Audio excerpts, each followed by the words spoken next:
na natutong maglakad na ang gamit lang isa. Ano yung point ko? This is just like our feet. My left feet, left foot, right foot.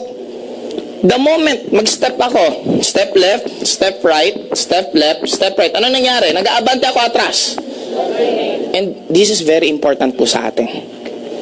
We need to realize that failing is very important and very crucial for you to become successful. Maraming nagsabi sa amin, kaya kayo nakaka-recruit kasi marami kayong pera, kasi magagaling kayo magsalita. You're wrong. Kaya kami gumaling magsalita dahil sa sobrang dami ng nakakausap namin na pilosopo, na nagre-reject sa'yo, mga negative na tao. Sa sobrang dami, dun kami gumaling ng gumaling. Kaya kami naging magaling. In short, kahit hindi ka marunong, it's normal. Wala pong natuto na first attempt niya, magaling na siya. Lahat ng natuto, parang pagluluto yan. Paano ka magiging magaling na cook? Pag tumimpla ka at medyo matabang, anong susunod gagawin mo? Pwedeng dagdagan mo ng asin, dagdagan mo ng suka, hanggang makuha mo yung eksaktong formula. Pagdating ng oras, magiging magaling kang cook. Ibig sabihin, lahat magsisimula saan? Nasunugan ka, di ba? Nagluluto ka, nasunog yung niluto mo, okay lang yon. We need to love. Now, may question po ako. If you want to become successful in your life, you need to be childlike. Anong childlike? Ugali ng isang bata. Pansinin nyo pag may infant sa bahay ninyo. Infant, batang-bata pa. Gusto niyang kumain. Sabi niya gusto niyang maggatas. Anong gagawin niya? Iiyak. Palitan mo yung lampin. Anong gagawin niya? Ihele mo. Anong gagawin niya? Padidiin mo. Anong gagawin niya? Tatahan. Ibang senaryo. Basang-basa yung diaper ng bata. Gustong-gusto niyang palitan yung diaper niya. Anong gagawin niya? Iiyak. Pinakain siya, pinadede siya, anong gagawin niya? Inihili siya, anong gagawin? Palitan yung diaper, anong gagawin? You see, yung bata hindi marunong magsalita, pero lahat ng gusto niya, nakukuha niya. Why? He doesn't quit. Hanggang hindi niya nakukuha yung mga bagay na gusto niya. The problem with us, habang lumalaki, ang daming nilalagay sa yung wall. Ang daming nilalagay sa yung obstacle. Nag-networking ka, nag-fail ka lang ng ilang buwan, anong sabihin mo? Hindi kasi para sa akin yan eh. Para kasi sa ibang tao yan eh. Kasi sila maswerte na kasi nauna ako, huli ako eh. Ako kasi pangit, sila gwapo. Di ba kahit ano na lang rason, masabi mo lang. Para ma-justify mo lang yung nangyayari sa'yo. But take note guys, ang bata maliban sa hindi sila nagko-quit. Second, madali silang tumawa. Lahat po tayo may tinatawag ako na lahat ng bata is genius nung pinanganak. Genie in us. Yun ang ibig sabihin ko ng genius. Lahat po tayo merong genie sa loob ng katawan natin. If you're familiar with the movie of Aladdin, actually yung pinaka-first na movie nun, hindi po siya 3 wishes. It is an unlimited wish.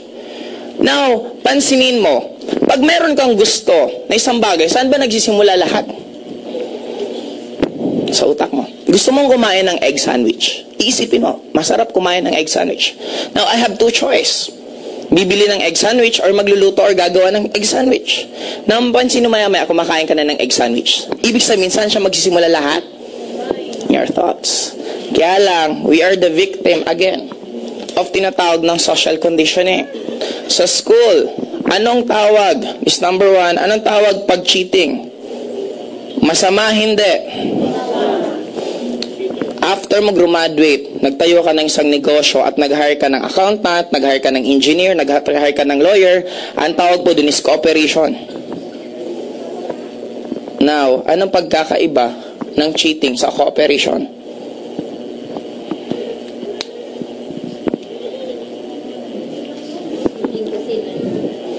Cheating kasi nangopya, alam mo, may ako sa math, nangopya ako sa classmate ko magaling sa math, di ba cheating yon?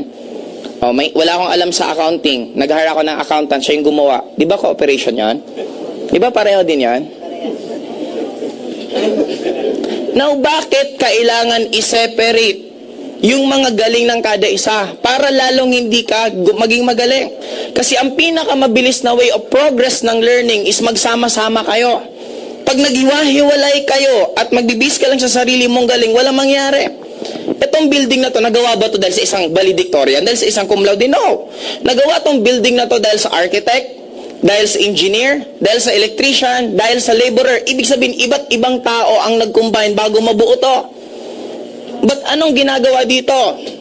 Dapat mag-isa ka lang. Magaling ka sa science, magaling ka sa Filipino, magaling ka sa English. Hindi mo kayang i-memorize yun.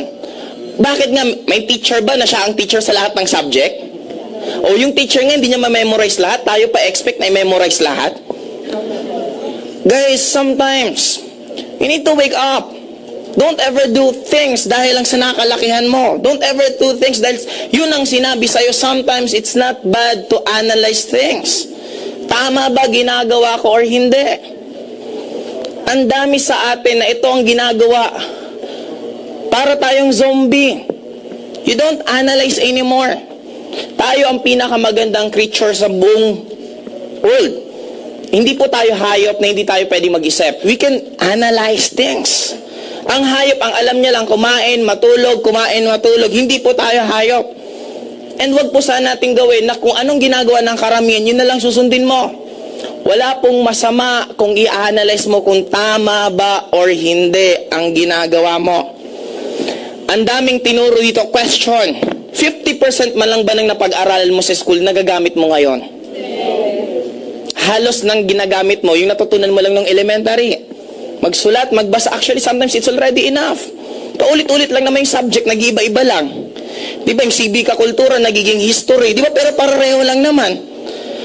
Guys, maliban doon, maliban dito sa cheating and cooperation, sunod na dito,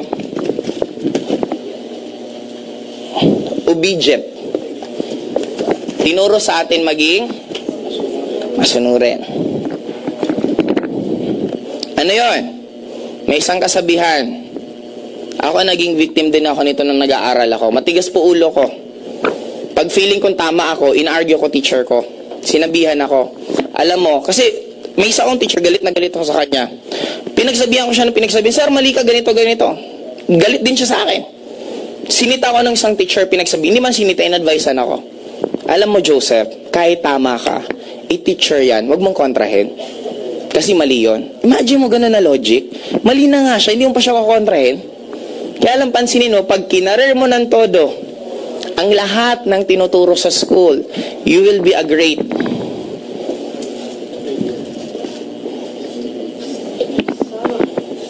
Pansinin mo, lahat ng ginagawa sa school, after you graduate, ginagawa sa trabaho mo. Almost 8 hours a day ang trabaho sa school, ganun din ang trabaho. Bawal mong kontrahin ng boss mo kasi pag kinontra mo, masama ka. Ganun din dito, bawal mo kontrahin ng teacher.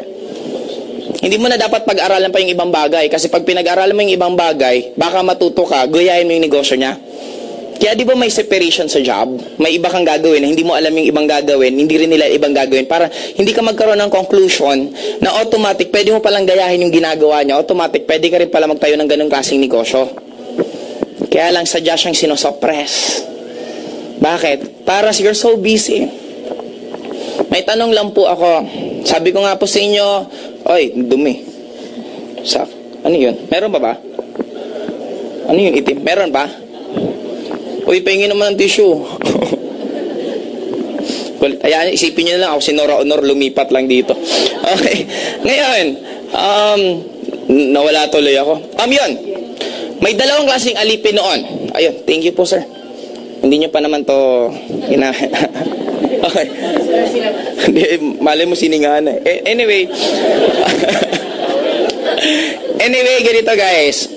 May dalawang klaseng alipin before. Alipin sa gigilid, aliping namamahay. May question po ako sa bawat isa. Ang alipin po ba may freedom? May uniform po ba sila?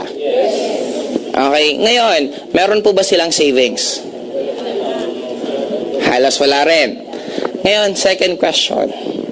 Ang nagtatrabaho po ba may freedom? Meron po ba silang uniform? Meron po ba silang savings? Again, zombie. Meron po bang uniform ang zombie? Oh, may distinction sila. Mahalata mo naman ng zombie. Tama? Ang dami naman yan. Okay, sunod na question. May freedom po ba ang zombie? Wala. May gawa silang move na sila lang gumagawa.